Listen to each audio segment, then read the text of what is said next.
At Goodbrand Partners, we use a tool called Workflow for easy client feedback. This allows you to navigate your website or your project in a live environment with easy click-to-comment features. So once you've clicked the link I shared in the email, you'll be brought to a window that looks like this. From there, you can enter in your email. And don't worry, this isn't signing you up for anything. It's simply allowing me to know who actually left this feedback. So if you have any other team members who want to review this as well, they can click the same link provided to you, add their email so that we can identify who left which comment. Now, once we click on Start Commenting, it will bring us into the Live tool. Now, from top left to right, we have the name of the project. This is just a sample. Once I've added either additional rounds of refinement, you can see the different versions here.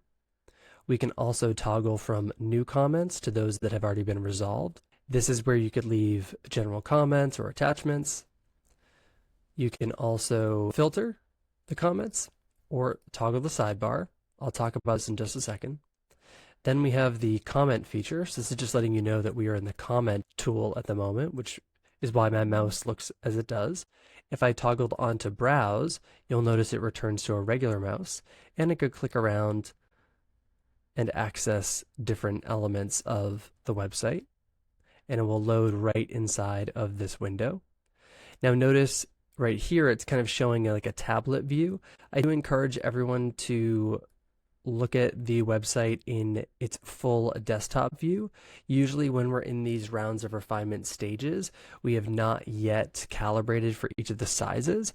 Later down the road, we will, of course, make sure that the website is responsive across every single breakpoint, typically desktop and mobile.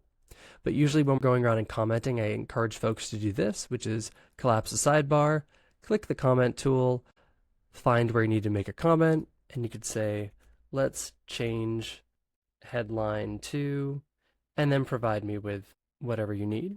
From here, you could also attach something if there was an image reference you needed. You can then hit send or hit the return button.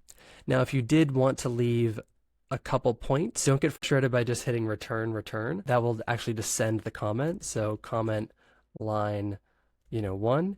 And then if I hit shift return, I can have a new line here. So this is how we use the comment and feedback tool. You can also record a video if that is easier to leave the comment.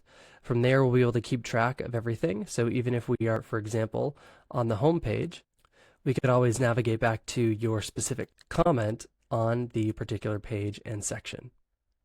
So let me know if you have any questions around how this feedback tool works, and happy commenting.